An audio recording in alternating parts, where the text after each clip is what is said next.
mandamento na Bíblia, entre os 10 mandamentos lá na Torá, que diz: honra teu pai e a tua mãe, e você será um homem de sucesso ou uma mulher de sucesso, e vai viver muito nesta vida. Olha que coisa linda. Quem aqui quer ser um homem de sucesso? Diga amém. E a mulher de sucesso? Onde está a semente? Está na mãe e no pai. Quem foi que disse isso? Deus. Você acha que Deus mudou de ideia? Não. Onde está a semente do sucesso? Lucas capítulo 7.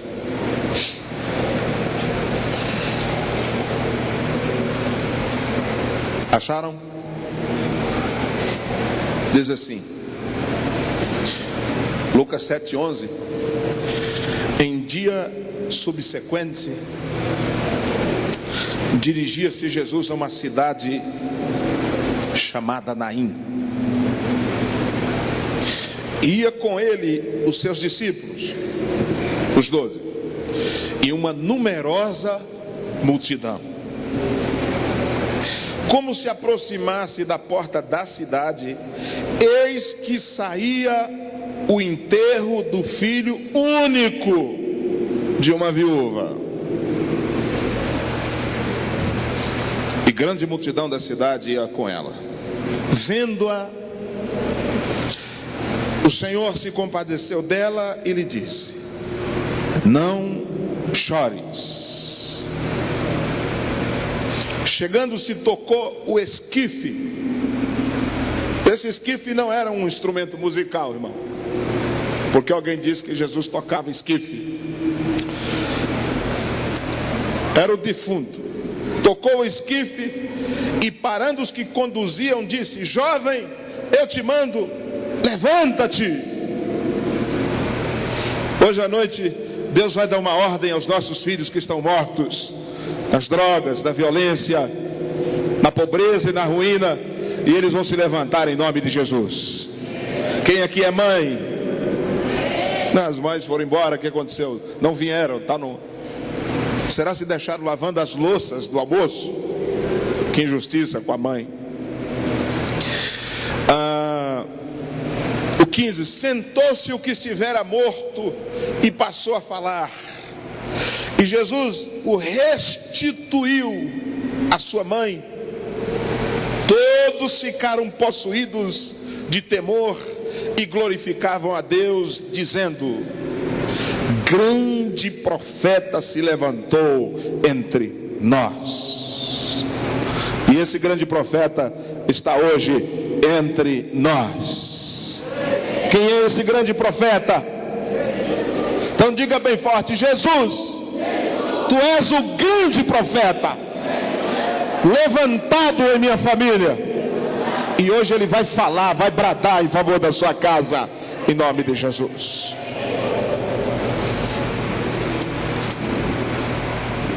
Deus visitou o seu povo, dizia eles. Essa notícia a respeito dele divulgou-se por toda a Judéia e toda a circunvizinhança. Está aqui uma história interessante sobre mãe, sobre mulher. Você sabe que a mãe, ela faz parte da nossa vida e a gente faz parte da vida dela. Temos que aprender a honrá-la. Quando Paulo escreve a Timóteo, tratando de normas na vida social da igreja, ele disse: olha, você tem que fazer uma lista de viúvas que não têm nem filhos nem netos, porque quem tem que sustentar as viúvas são os filhos e os netos. Quem tem que sustentar o pai na velhice são os filhos.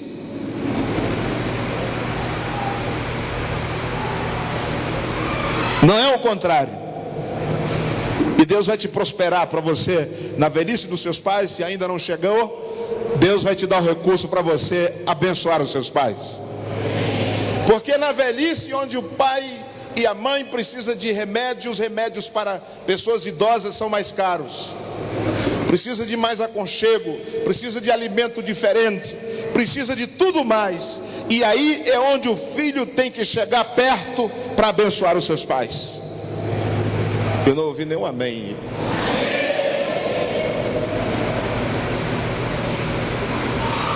Eu mando dinheiro para minha mãe todos os meses.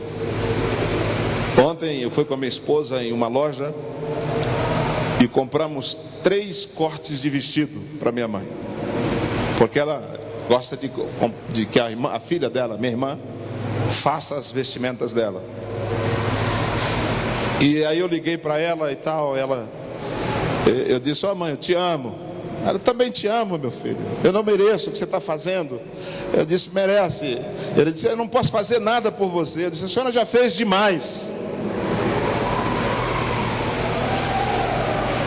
Você já pensou o quanto uma criança dá trabalho para uma mãe? A tua mãe te limpou, que não foi brincadeira. Tu já fez que não foi brincadeira, e a tua mãe te limpou você até muito tempo. Agora imagine, às vezes a mãe está na refeição, o moleque, e ela vai lá, você. Quantas noites sem dormir a mãe ficou durante a gravidez? O incômodo que você não deu para sua mãe durante a gravidez, hoje o que você fizer ainda é pouco para sua mãe. E se você não está fazendo nada, você está pecando alguma coisa para os seus pais. Aí você disse: apóstolo, eu pensei que a palavra hoje ia ser mais tranquila. Eu não sei, de um tempo para cá eu vou pregando, daqui a pouco eu falo uma coisa que eu não queria falar.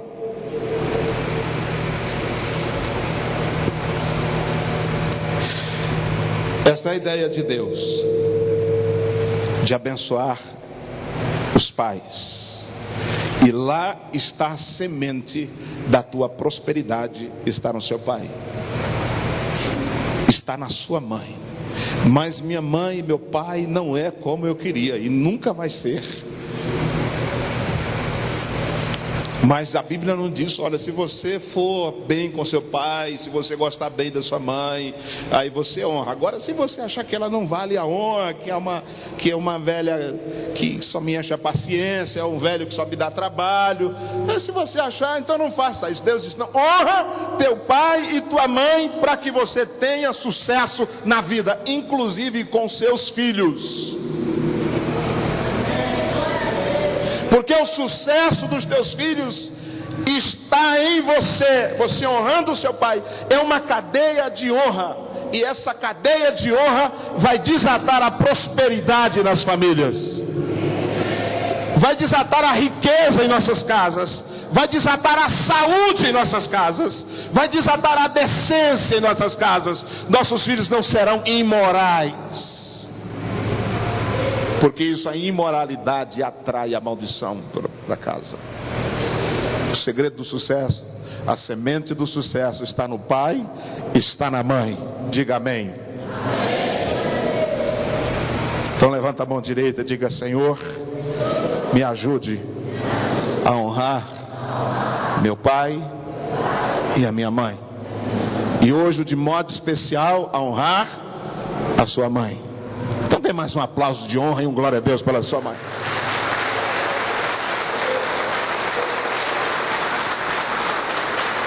Aleluia. Jesus está entrando em Naim.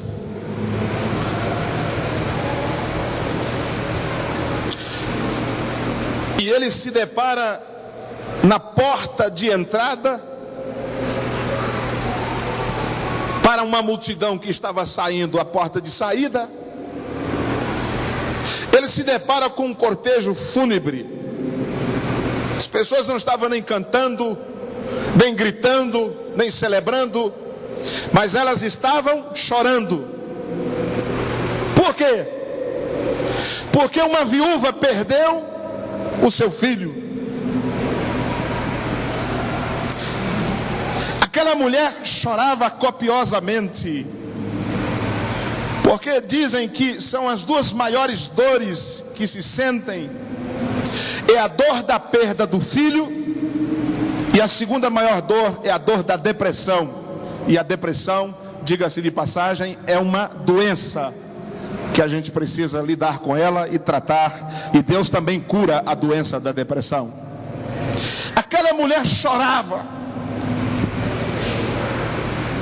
Ela já tinha feito de tudo. Quem sabe o menino adoeceu e ela cuidou, porque a mãe, ela tem uma habilidade extraordinária. A mulher, ela tem a habilidade de cuidar da sua casa, de cuidar dos seus filhos, de discernir os sentimentos dos filhos, especialmente a mãe. A mãe tem um radar que o pai não tem. Ela percebe nas entranhas do filho o seu sofrimento. Ela já tinha feito de tudo, oferecido um chazinho, quem sabe, uma raiz, uma raizada, porque não tinha médico, porque era uma vila, Naim era uma vila de agricultores. Ela tinha feito de tudo, e ela estava naquele lugar com muita dor. E aqui a gente vê as contradições da vida, porque a palavra Naim significa em hebraico aconchego, tranquilidade, calma, ou aldeia da consolação. E a pior coisa é que no lugar de aconchego, no lugar de alegria, as pessoas viverem a imensa dor. E às vezes a mulher, ela pode estar em pleno sofrimento, em plena dor, em plena angústia, em plena crise, mas ela é capaz de esboçar um sorriso. Ela é capaz de você não perceber que ela está vivendo uma grande crise no casamento, uma grande crise com seus filhos. Ela tem a capacidade de lidar na vida profissional e dentro de casa e esboçar sorriso, e está ali aparentemente bem quando está numa crise. Mas o pior é quando você está no lugar de alegria. Igreja é lugar de aconchego, é lugar de alegria. E o pior é quando você está vivendo neste lugar que é de aconchego, e você está vivendo dentro do seu coração uma imensa dor. É quando você está vivendo uma angústia dentro de você. Aquela mulher, Naim, não era aconchego naquele dia, não era tranquilidade, não era calma. Aquilo ali não era lugar de consolação, mas um lugar de angústia. E há muitas pessoas assim, há muitas mães passando crises montanhosas com seus filhos. Um lugar de bênção, aquele lugar agora de tristeza. Quantas mães na madrugada estão chorando, estão angustiadas porque os seus filhos estão na rua.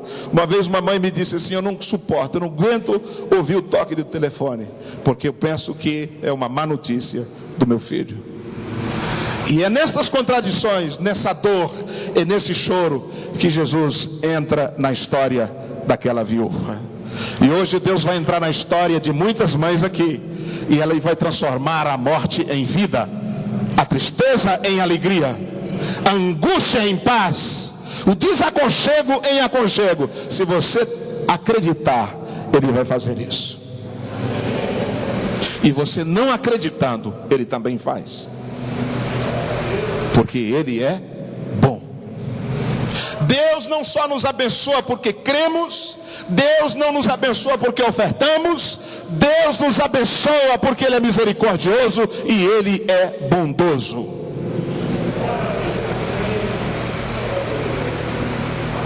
Simplesmente por isso, porque não há oferta de propósito que vai desatar a bondade divina. Ela já foi liberada sobre nós.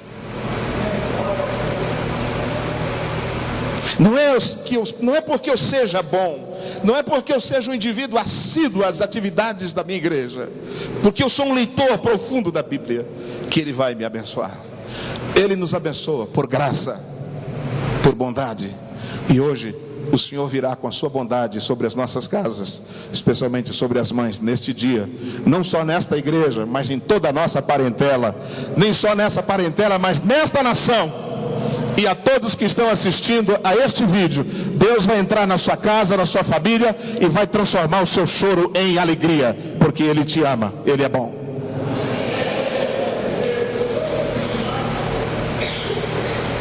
Merecia um aplauso, Jesus, não eu. Grita bem forte, Ele é bom. Deus é.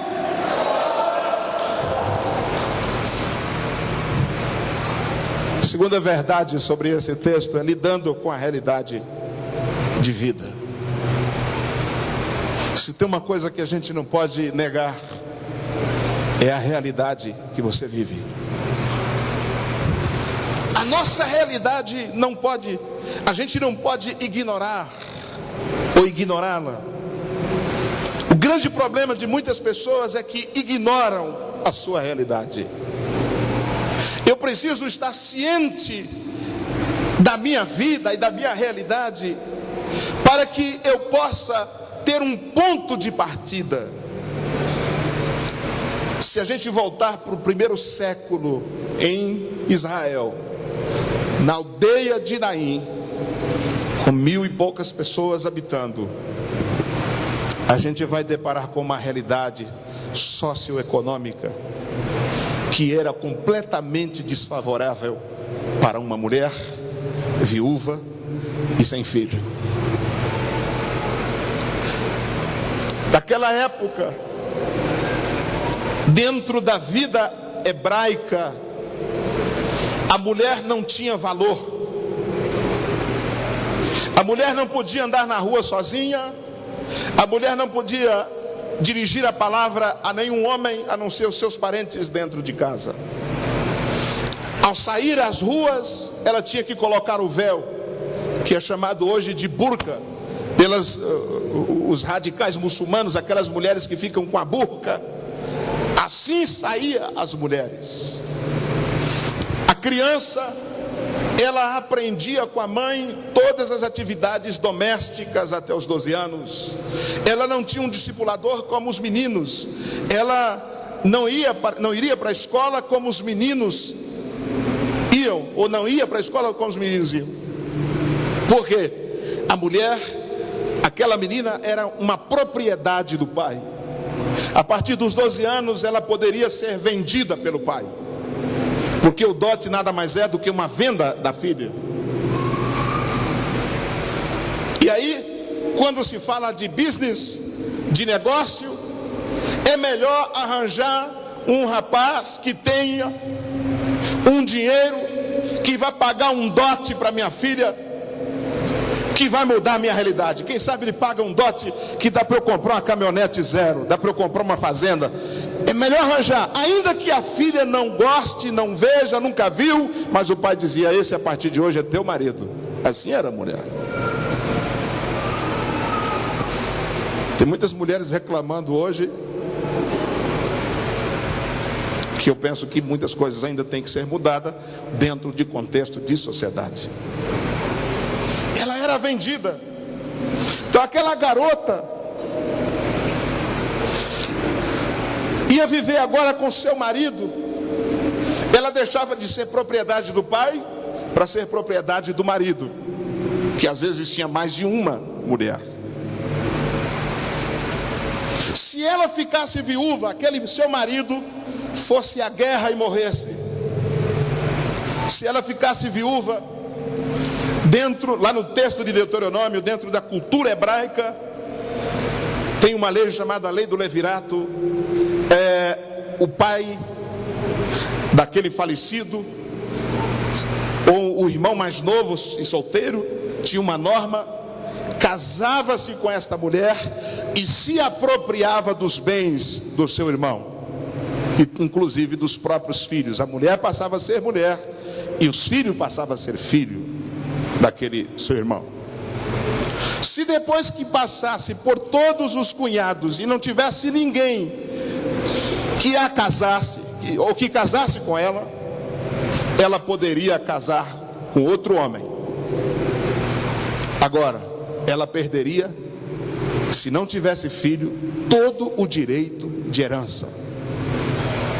Se o marido dela tivesse uma fazenda de vinhas, tivesse criações de ovelhas, e ela pertencia à tribo de Benjamim, o seu marido era da tribo de Benjamim, aquela herança, se não tivesse filho, não pertenceria a ela. A mulher não tinha direito à herança, porque a propriedade da terra era daquela tribo. Se ela casasse com a tribo de Judá, com o homem da tribo de Judá não podia ter herança na tribo de Benjamim. Então havia as normas, as leis, que desfavorecia completamente a mulher e sobretudo a viúva.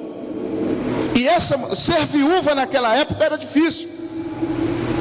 Ser viúva com filho único era também difícil. Agora, ser viúva e não ter filho era ser uma mulher completamente desamparada. Eis a razão de que ela estava em prantos, porque ela estava perdendo tudo.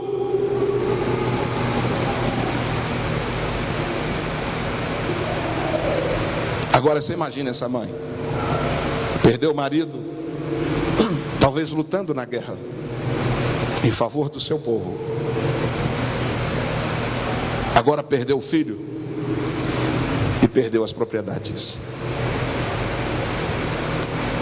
Por isso que você vai ver na igreja um dos pontos principais que se levantou, os administradores da igreja, que eram chamados de diácono. A diaconia era serviços, aqueles que estavam servindo, porque as viúvas que vinham de outras nações, elas não estavam sendo beneficiadas como as viúvas naturais de Israel.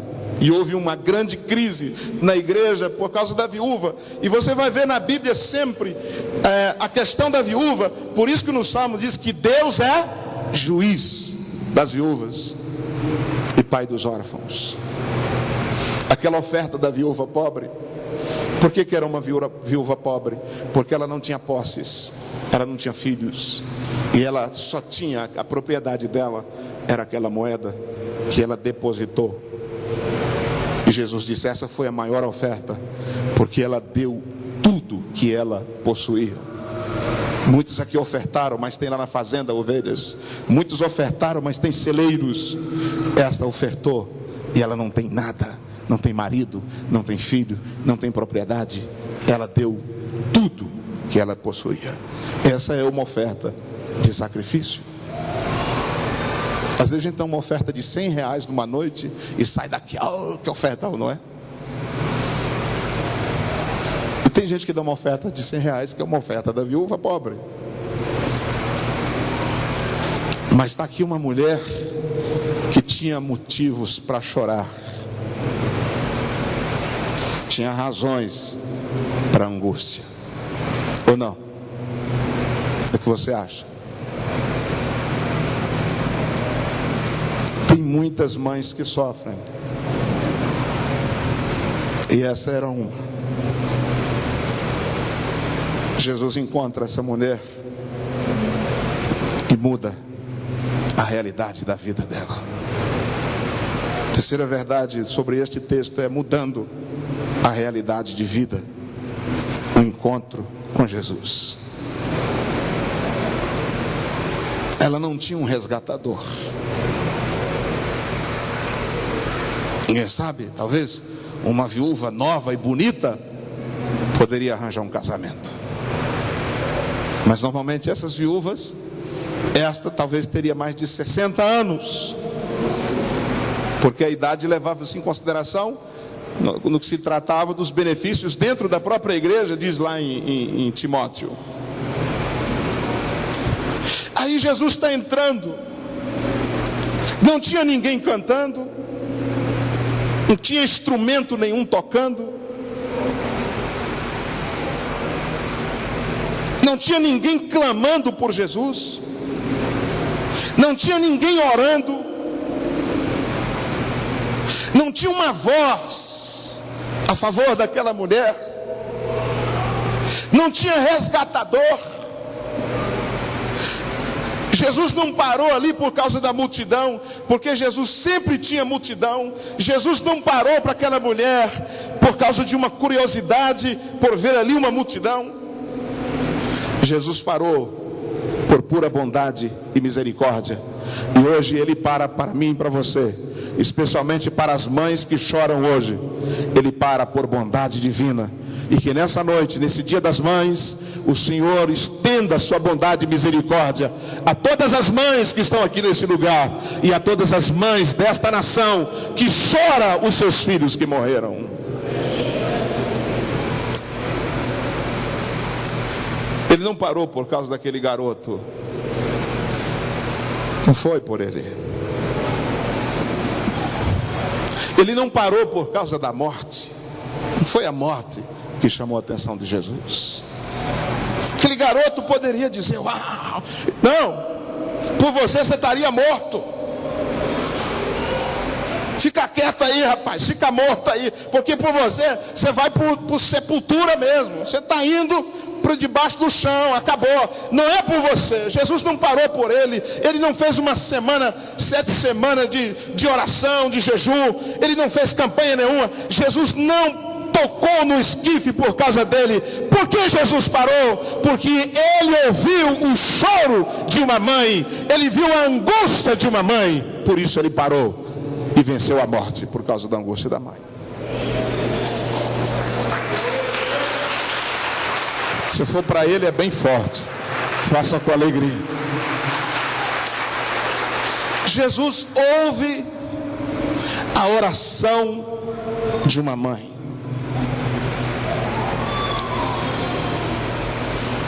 A angústia da mãe chega até os ouvidos de Deus. O desespero de uma mãe chega até Deus. E sabe, você vive uma angústia com seu pai, com seu filho, com a sua filha, os seus netos. Hoje Deus vai ouvir o seu choro e a sua angústia, e Ele vai fazer um milagre na sua casa.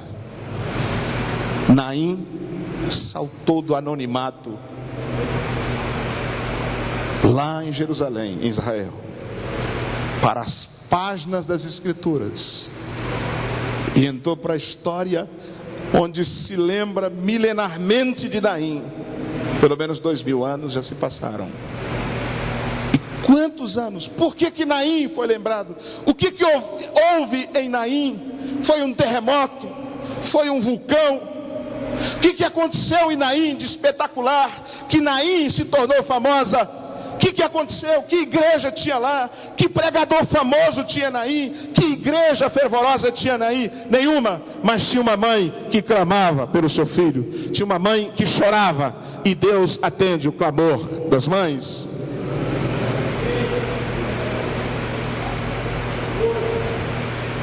Ele atende. E o diabo sabe que quando a mãe dobra o seu joelho, porque foi das entranhas da mãe que saiu o filho, e com certeza Deus ouve a oração da mãe. E hoje à noite nós vamos dobrar os joelhos, as mães farão isto, e Deus vai mudar o destino de muitos filhos aqui, de muitas casas, quando a mãe clamar pelos seus filhos. O diabo não vai roubar os nossos filhos. Se você dobrar os seus joelhos e clamar e chorar, Deus vai ouvir. E Jesus parou única e exclusivamente por causa desta mulher. Ele foi lá, disse para a mulher: para de chorar. Até aquele momento ela não sabia de quem se tratava, porque Jesus estava começando ali o seu ministério. Talvez um profeta, não sabe quem é esse indivíduo que interrompe o cortejo e manda parar, e diz para os homens, ele tocou no caixão e disse assim: para, e levou a voz para o garoto e diz assim: olha, garoto, levanta-te. Ele levantou e começou a falar, e Jesus disse: mulher, eis aqui o seu filho. Entregou e foi embora. E aquela mulher teve a restituição do seu filho e a restituição das suas heranças que ela perderia. Porque quando Jesus faz o milagre, Ele faz por completo. Ele é um Deus que restaura. Este é o ano de restauração. E Deus só restaura aquilo que vale a pena. E restaurar um filho vale a pena. Restaurar um casamento vale a pena. Restaurar um relacionamento entre pai e filho vale a pena.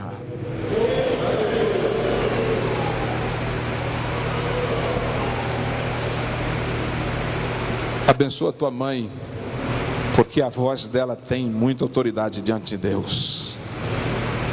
É muito crédito a voz da mãe.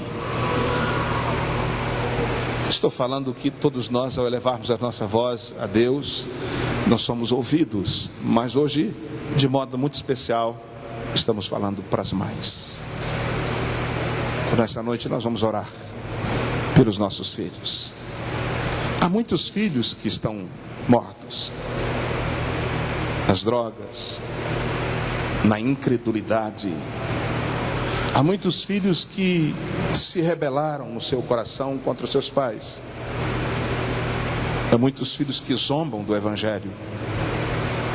Há muitos filhos que acham que igreja é apenas um ambiente meio que esquisito, uma religião esquisita em que minha mãe está. Mas não importa, porque aquele garoto não tinha vez e nem voz, ele estava morto. Deus não estava olhando se ele acreditava ou não. Deus não perguntou para ele: jovem, você crê? Não. Quantas vezes você orou por semana? Não perguntou nada para ele. Jesus só dirigiu a ele porque ele era o consolo daquela mãe. Por isso ele devolveu a mãe, por amor à voz da mãe. E esse Jesus é o mesmo daquela época, é o mesmo de hoje. E ele para abençoar os nossos filhos quando clamamos, especialmente quando a mãe clama. Se você não tem filho, pode clamar para os seus filhos que virão. E nessa noite nós vamos orar pelos nossos filhos. Amém, mães? Quem quer? Quem é mãe fica de pé agora. Teu amor me gera confiança, me leva a sempre ser tua criança, me confortando nos teus braços. E hoje ainda ouço as tuas falas, as paredes da minha vida até sabem, palavras fortes que só vêm de ti, oh mãe. Muitas vitórias são os frutos de sua oração. A sua torcida é bem maior que uma nação. Ninguém consegue dar o que teus braços me cederão. Um amor maior que minha gratidão. Me sinto um jardim guardado no seu peito. Teu amor de mãe protege o meu coração. Às vezes